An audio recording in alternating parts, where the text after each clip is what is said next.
Hello, my loves. While people are joining, I'm going to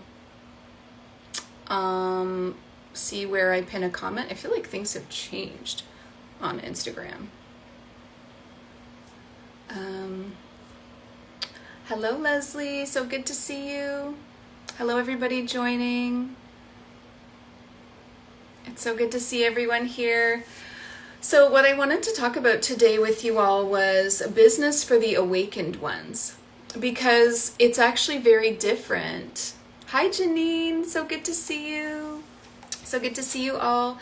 Yeah, so it's just like, I'm just going to give a sec. So many people are hopping on just before I jump in and get started. Hi, Lisa, Crystal. Hey.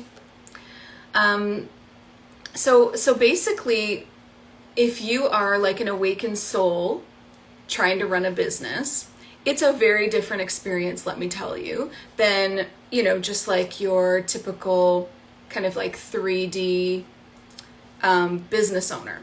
And so that's what I wanted to talk about today. I actually have like 5 traps that you can fall into. And this is a lot of what I'm learning. 5 traps that you can fall into, where you kind of like lose yourself, where you're trying to have this spiritual, like authentic, aligned, high vibrational business. And in order to do that, you have to have entanglements with the 3rd dimension, right? Because that we have to agree that that's where the physical realm is still here on Earth. So it's important to understand that business for the awakened ones, there's a lot, it has to happen in a different way. Like we have to do it in a different way. So I want to share that with you today in case this can, really help somebody or enlighten someone that has a business or is wanting to start a business. And if you have a business, a spiritual business, an online business, and you really resonate with some of these things, let me know in the chat here because I have my eye on it. So, okay, so let's talk about the 5 traps that can happen that can pull you off your path as an awakened soul that is trying to, so what I call, some people would say trying to live their purpose. I call it an earth mission, right? Because each planet you're going to have a different purpose. And as a star seed, the term earth mission just really resonates with me. So I would say like these 5 traps are something that, different things that might try to pull you off of your earth mission.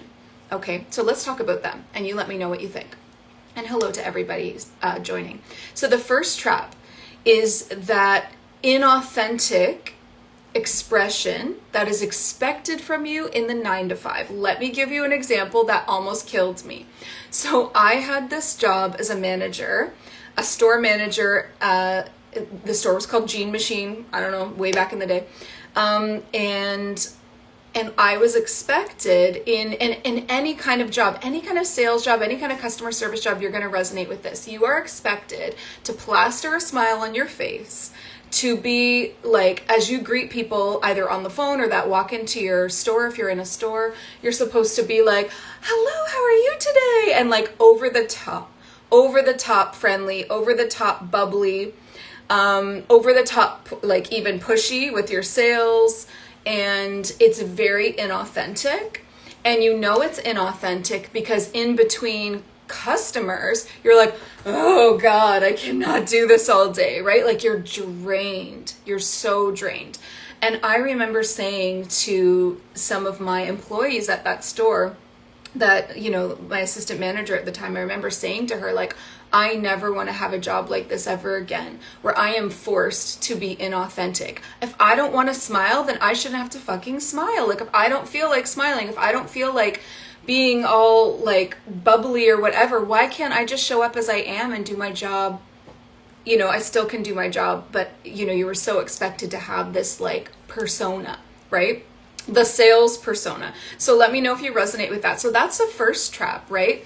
So if you then try to start a very beautifully aligned spiritual business and you continue on with that inauthenticity in order to have a persona, an online persona, it's really going to completely derail your business. Because when you are in a spiritual business, everything needs to be in alignment for you to really tap into your your clientele, your soulmate clients, your soul family clients, and they are going to feel that inauthenticity. Even if they can't put their finger on what it is, it's going to give them the ick, and they're going to like not be interested in working with you.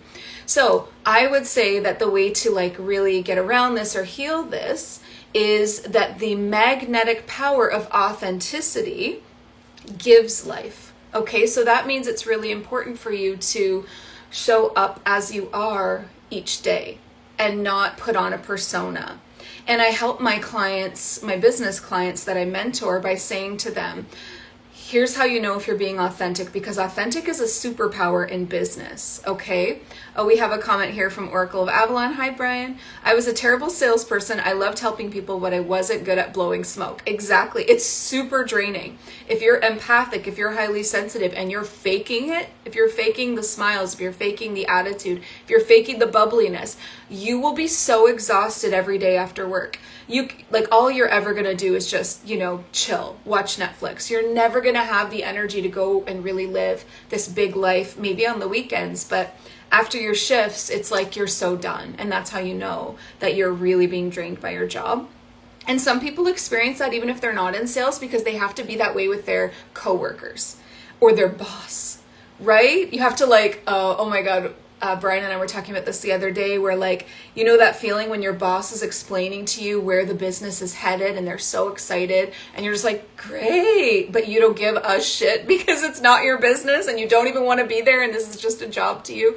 We've all had jobs like that. I know that we always do our best to care, but at some point you do have to fake it when you don't really believe in it and it's just a paycheck for you, right? So it's not easy. I'm getting lots of LOLs and stuff. It's so true though. So if you fall into that trap in the spiritual industry, these spiritual people that you want to call in as clients, they are not easily fooled, okay? They are also highly sensitive. They are also empathic, and they're going to feel your vibes and be like, why do I not like this person? What is it about them when they go on live, or when video is really where you're going to feel it the most, but when they go on lives or on their stories or in their reels, and I'm just like, I don't believe it. There's something I don't believe about this. It's that inauthenticity. It's someone who's trying too hard. And maybe that comes from insecurities or feeling unworthy, where they're really trying to appear super professional or super competent or whatever. It's honestly, if you were to just be yourself and kind of just not put yourself up on any kind of a pedestal, just be with everybody. That is literally the best way to resonate with people, is to just be on their level, right? So be yourself. I know that seems easy to say, maybe difficult to do. And what I was going to say actually is, and I was distracted by the comment, what I was going to say is, here's how I help my business clients with this. I say to them, if you are on a reel, if you're filming a reel, or if you're on your stories, or if you're on any kind of a video, YouTube, wherever you do your videos, and as soon as you hit end, you're like, ugh, there's a problem. There's a problem there. Because why? What are you ugh, oh my God, I'm so glad that's over. That means you're being inauthentic on camera. That means you're not being yourself, or there would be no difference. You hit end and you're like, that was cool. There's no difference. I'm not trying so hard that afterwards I'm like, oh God. You know what I mean? So that's a little clue that you've fallen into this trap of being inauthentic, because you think that that's what you're supposed to do, because maybe that's what you've always been taught, right? And so I understand that, but it's look for those moments in yourself. Look for those moments when you're on camera versus off. And if you're like, oh God, something's gone wrong, you've lost something, right? You need to just be yourself all the time, okay? The second trap that spiritual entrepreneurs can fall into. So this is about business for the awakened ones and how it is different for us. Here's the second trap: conformity. We are always being forced to conform, right? In every business, especially when that business maybe requires a uniform, or they require you to act in a certain way, or they require you to believe a certain way. They'll give you their business at the beginning, when you first start a job, and they give you all this paperwork to read, and they're like, do you agree with this, our business principles and all these things? And you have to conform yourself to be something else in order to fit in there. Or again, if it's coworkers and you need to feel like you need to conform and you can't be yourself, once again, So I would say that the best way to solve this, and I know that this happens to everybody, everybody's conforming in their 9 to 5 all the time, but if it creeps into your spiritual business and you're trying to conform and you're trying to be like, maybe you're looking at your mentors and you're trying to kind of almost copy what they're doing or saying, or maybe you just feel like, well, this is trendy, so I should get on the trend. I should be, like I should be using those trending audios and I should be doing these reels that everyone else is doing. And it's like this conformity thing that humanity just naturally falls into. That is a trap, okay, in a spiritual business. So the best way to beat that is to be your weird and wonderful self. And I will tell you right now, I'm going to give you some examples though. I will tell you right now that weird sells anyway, right? If you can just see that your uniqueness is a gift, and that being super weird and being super unique, not weird on purpose, because that's wearing a mask too, right? I just mean allowing yourself to be awkward or be sarcastic or be sassy or be, just whatever it is that you feel like your true self, your true personality. It is so important for you to allow that to shine, because again, this is how you magnetize your soulmate clients. Because I promise you, there are hundreds, thousands, maybe millions, hundreds of thousands of people that have that same kind of personality, and they're looking for representation, right? They're looking for the space case, because that's what they are. I had someone say to me before, like, how do I solve, like when I get on a live, I get nervous and I get all spaced out. And I said, own it.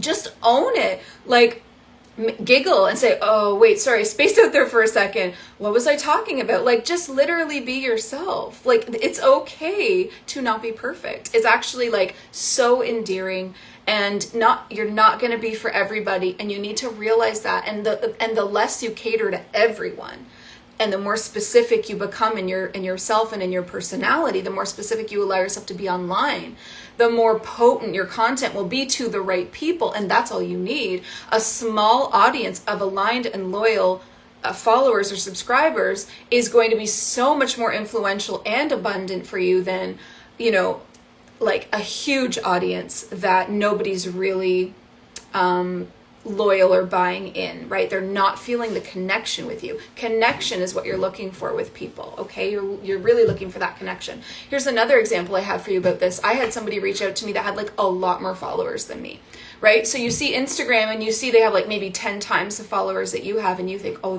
they've figured it out, like they're doing it. They're messaging me, replying to a reel that I did about having a 20K month, and they're messaging me saying, how?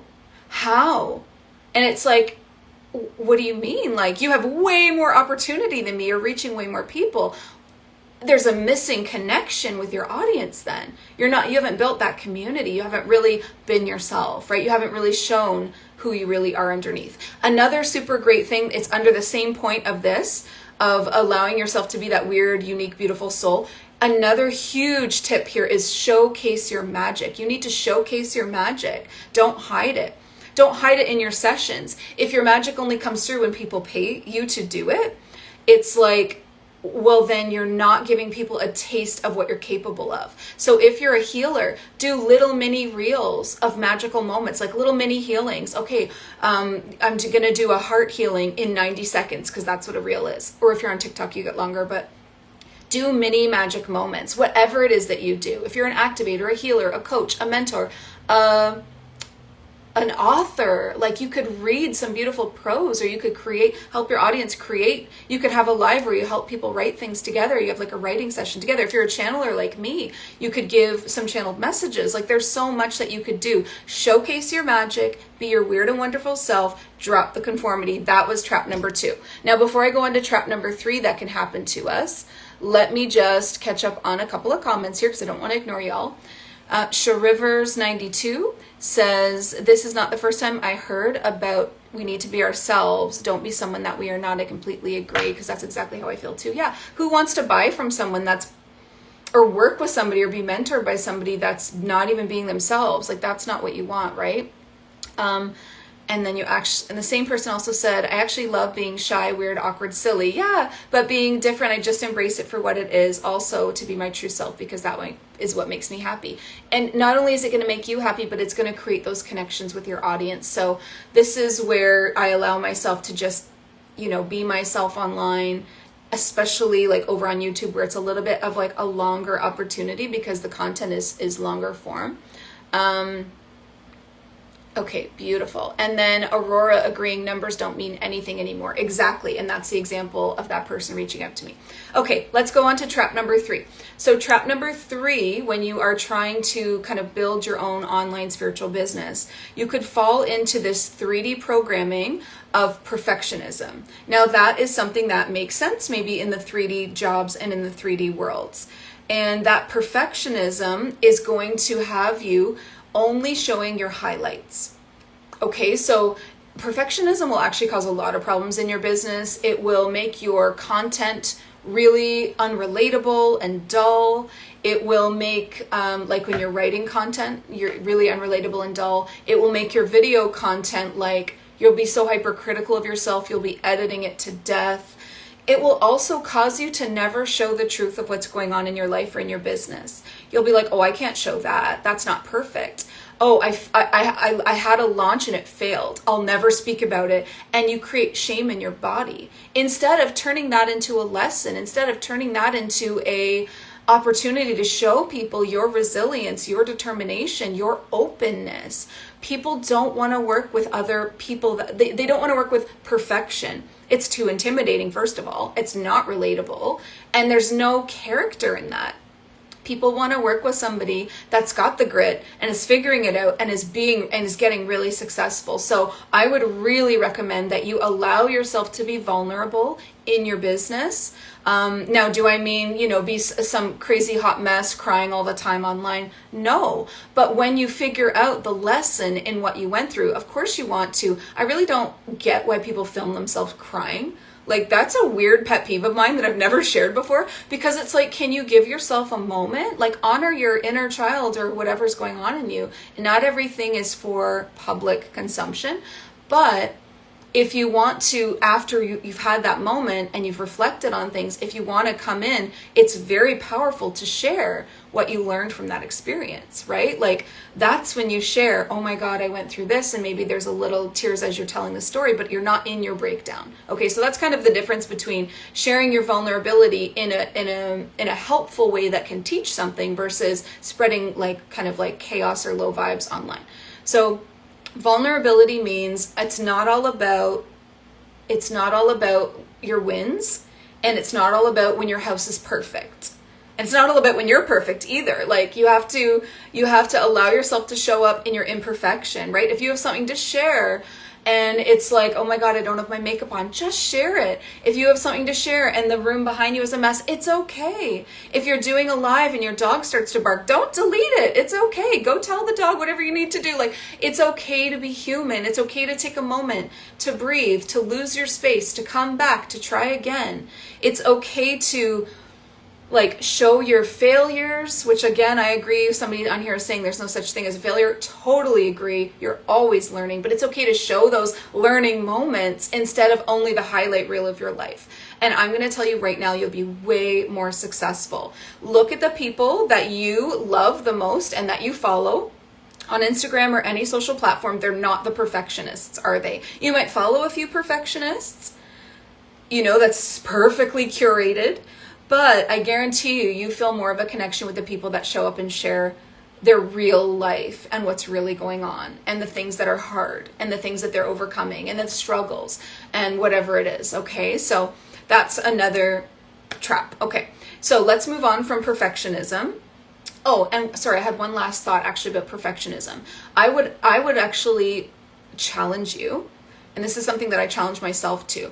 I would actually challenge you to continue to make your art no matter what's going on in your life, right? So even if you are even if you are in a low time, that doesn't mean you can't show up online, right? I show up in my highs and I show up in my lows. I show up when I'm struggling, when I'm dealing with anxiety, when I'm going through ascension symptoms, when the world is hard. You've seen me recently showing up and really trying to continue to make art even though I'm really struggling, right? So your work is art. Your reels, your carousels, your lives, your stories, to me it's art. And it's like, continue to make your art, and that will help you be more consistent, which is like one of the number one rules in business, right? Your art, if you continue to think of it as art, and that whatever emotion is behind it is beautiful. Okay, I'm struggling and I'm not doing well in business, or I'm struggling and I'm not doing well personally,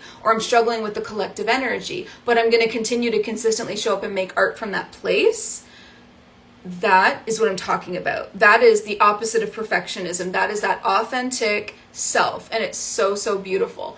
Oracle of Avalon saying, I tend to cocoon during the downtimes. I will too.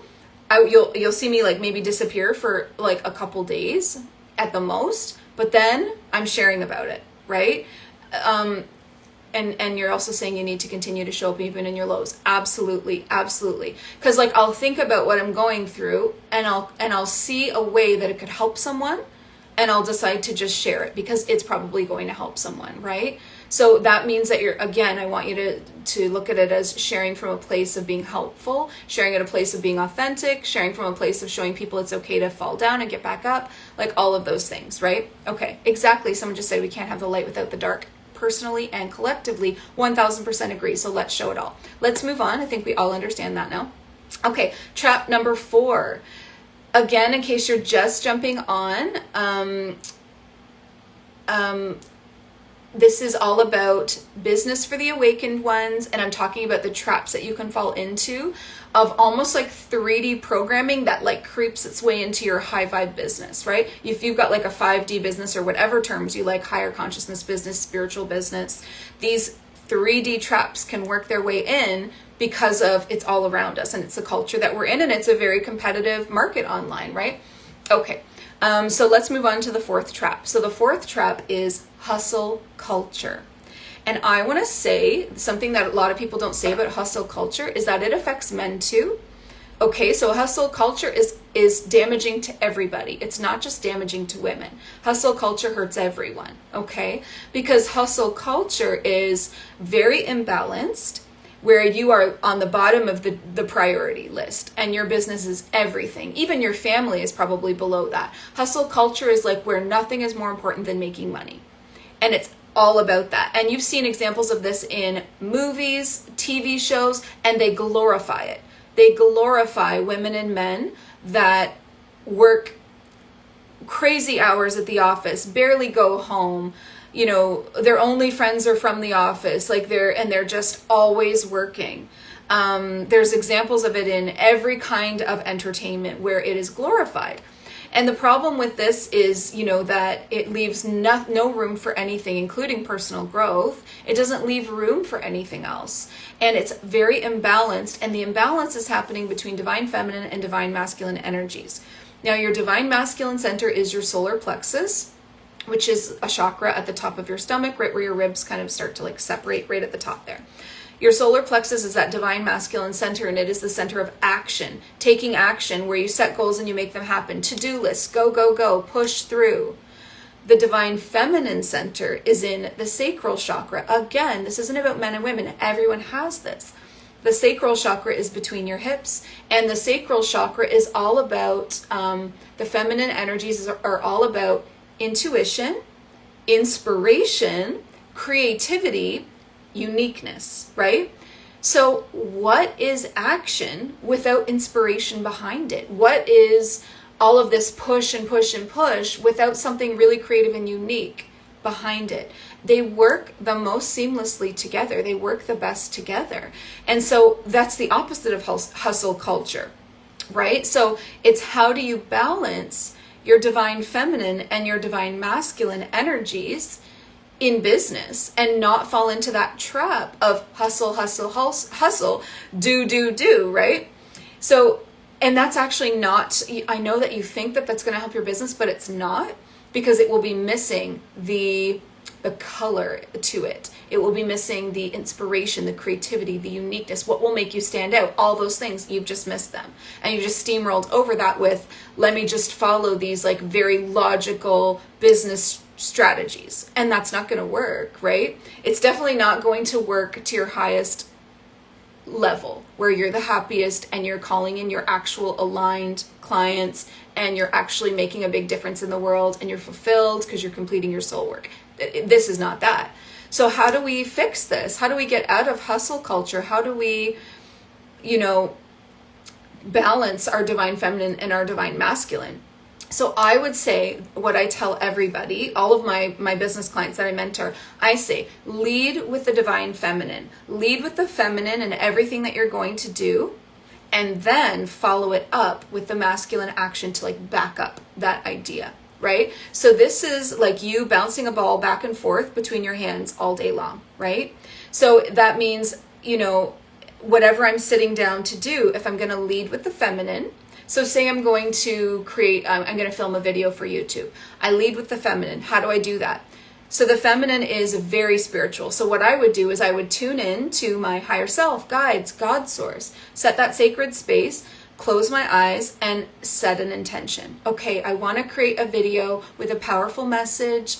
What does the collective need to hear right now? Or if I already have a theme, how can I speak on this that brings more light to it? How can I speak on this that brings more peace to the situation? Whatever, create that really beautiful intention. And I'm essentially connecting to the spirit world. This is how I do it. And I channel through a bunch of ideas on my notebook.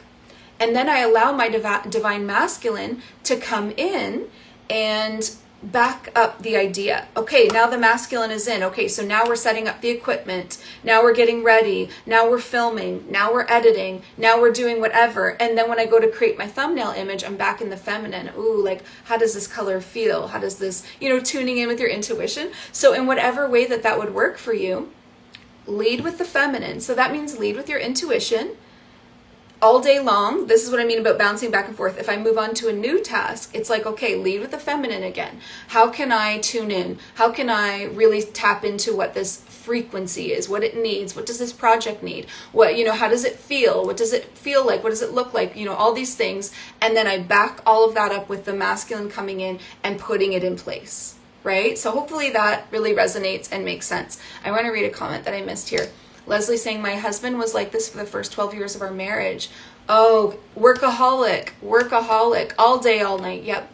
I did a clearing for him in his sacral and root chakra. He left the corporate career and creates his own passions and work. That is so beautiful. And so in his new work, he's probably doing this where he's leading with his creativity and then pulling on the masculine energy to get the strategy and to make the sales. And then we go back and forth, back and forth, back and forth. There is a way to do it, you guys. You can balance yourselves back and forth. Laura's saying that's really good. Thank you. I'm not really good with taking action. Yeah, so everybody has their weaknesses, right? So I tend to, and everyone is different. I want to say this is not about female or male. Because lots of men are more higher in the feminine energy where they have a ton of creative ideas, but they never get anything off the ground. I personally have a lot more masculine energy and always kind of had that like go-getter mentality. So for me, it's reminding myself to slow down, tune in, all of that, and then go back to the masculine energy where I'm more comfortable. Let me see what I can do. I'm going to block somebody right now. Perfect. Okay. Sorry, guys. I just wanted to block someone that was super rude. Let's see if we can also just delete the comment.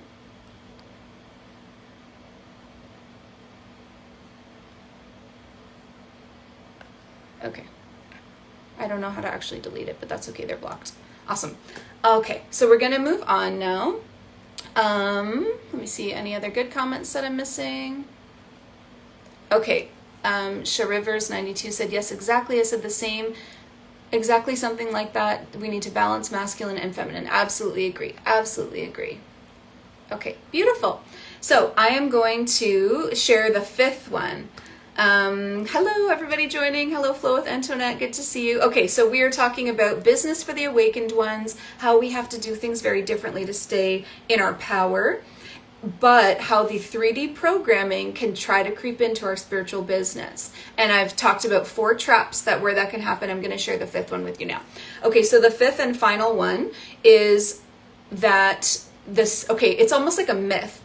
It's a myth that started with the 9-to-5 programming, which is a 3D program that we get installed into us at a very young age. Like even in school, where they start installing like competition, there's not enough to go around. There's not enough for everyone. So everyone is in competition with one another. That's where this myth comes from. And it's a myth about money. The myth is that your source of money comes from outside of you.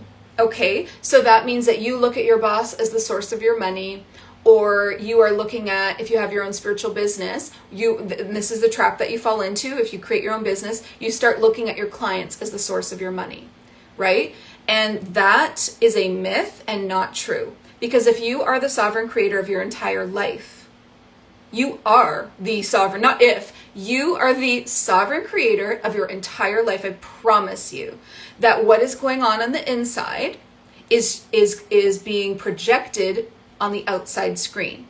Just like a movie theater, there's a giant screen that we can call life, and the projection that's showing up on the movie screen of your life is coming from your heart and coming from inside. It's about what you believe. It's about your value that you give yourself. Do you consider yourself worthy? It's about all of the running programs and belief structures and all of the things that you have inside.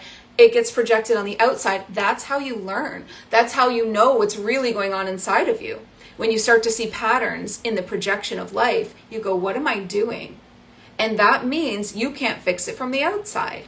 Because if you try to fix it from the outside, it's like walking up to a movie screen. What are you going to do? That's not it. The movie screen is blank. The projection is coming from the heart. The heart is the projector, right? So you have to fix it from the inside. Okay, so everything that your inner environment is what creates your outer environment, okay? And this means that your outer environment is simply just a mirror of what's going on inside.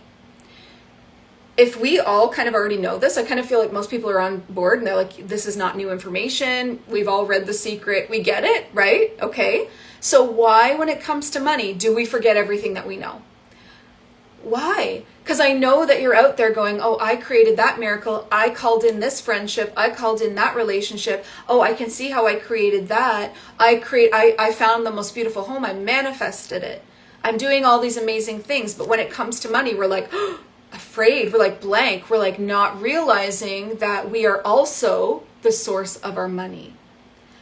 And maybe that feels crazy to you, or maybe that feels frustrating because you're looking at your bank account and you're like, how am I the source of my own finances? Where are they?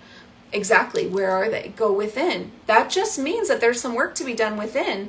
It's not to make you feel like a victim. It's the opposite. It's to make you understand that you are in the driver's seat of your life, right? So the 5th trap is a myth that money is an outside source. And so people will say to me, oh, you have your own business? And I'm like, yeah. And they're like, oh, wow, well, that doesn't have the same security as working for a corporation. Or like my old job where I was like an operations manager. Oh, it doesn't have the same security. And it's like, are you sure? Because when 2020 hit and COVID happened, where was the security when everyone was losing their jobs?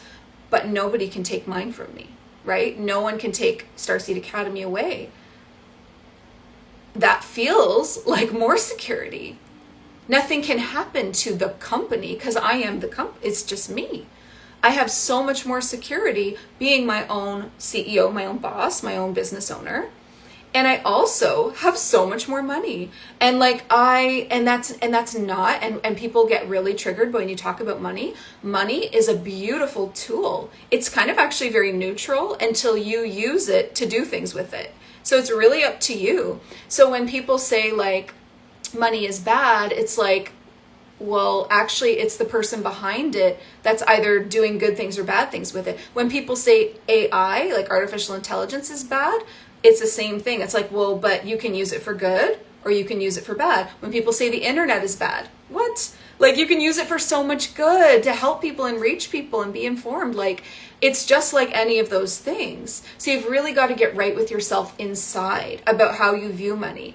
and get excited about what you'll do with it when you have it, like building up a business that can serve others and making yourself, more available to people and doing all these, supporting your family. Is there a more noble goal than that? No, that's what everyone's just trying to do, right? So it's just like, it's just this weird, crazy myth about there's no security in owning your own business and there's no money in it, and all of that you need to go outside yourself for. That's a trap. Okay, that's a joke. The 9 to 5 is bullshit. Like that whole program that gets pumped into us, I fully unplugged from that, and now I can see how ridiculous it is. And I will never go back into that again. And if I decide I don't want to do this, I want to do something else, it will be another business that I do. Because that's where the freedom is. That's where the finances are. That's where the security is. It's the opposite of what they're telling you for a reason, because they want everybody enslaved to this 9 to 5, right? I'm getting lots of people saying that they agree with this, right? Good. Okay, so, and then if you're wondering like the best way to kind of like call in money, I would say that money follows aligned service, right? When people are, when you put yourself in service to the light, in service to others, money will follow. Because the universe will support that, because you're being of service, right? Money also follows joy. So if you're doing what brings you joy, right? So if you're not joyful in your work, there's a block, money block. And money also follows a generous spirit.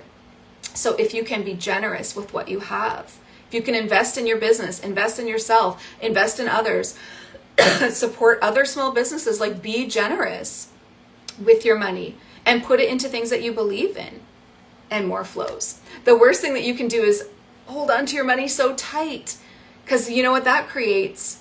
A block. It's like, oh, well, there's no money flowing through, so I guess they don't need it anymore, right? Like it just blocks everything. It's like, keep the flow going, keep the flow going. I always love to, here's a little way that you can like mini manifestation moment for you.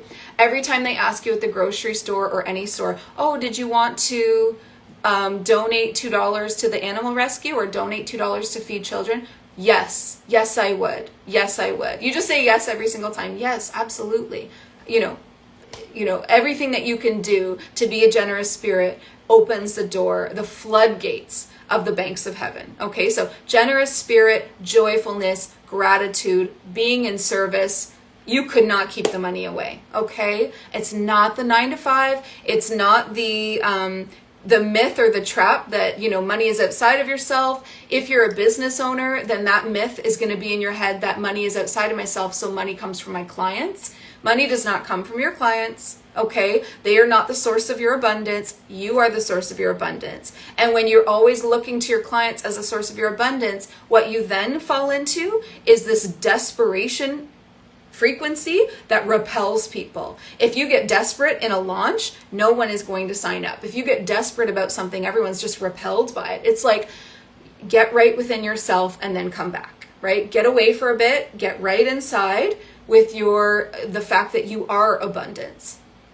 You are abundance. Everything about you is abundance. And you're able to create that in your life by being joyful, generous, grateful, and being of service. It's not coming from someone else. They create their abundance, you create yours. Okay, so stop, cut those cords. Stop thinking of your clients as your source of abundance. It's you, my love. It's always going to be you. So, and when it's not helping, or when it's not happening for you, then go within. Don't go trying to find more clients. Go within. Go within. Something's awry within. You clean that up. The flow is going to begin again. Awesome. So that was my 5 traps that you can fall into in a spiritual business or trying to run your business online in a super competitive hustle culture all around us with all these 3D programs all around us. It's natural for us to fall into these and out and then back in and then back out and give ourselves these reminders. So I'm so glad that this was helpful. I'm seeing so many beautiful comments. Evelyn saying, my dad always taught me that customers are a source of abundance. Without them, we are nothing. Just not true. And that creates lack mentality, because customers will flock to somebody who is confident, radiating abundance from within, radiating confidence from within, not the person who's like desperately trying to call them in with all of these deals and discounts. And like, honestly, you're just cheapening yourself, right? Okay, beautiful. Well, thank you so much. I hope that everybody really enjoyed this. I hope you have a great rest of your day. And if you have any questions or want to work with me more deeply, please hit me up in my DMs. As you all know, I do this for a living. So I am mentoring beautiful awakened souls in their businesses all the time. So grateful to do this work, by the way.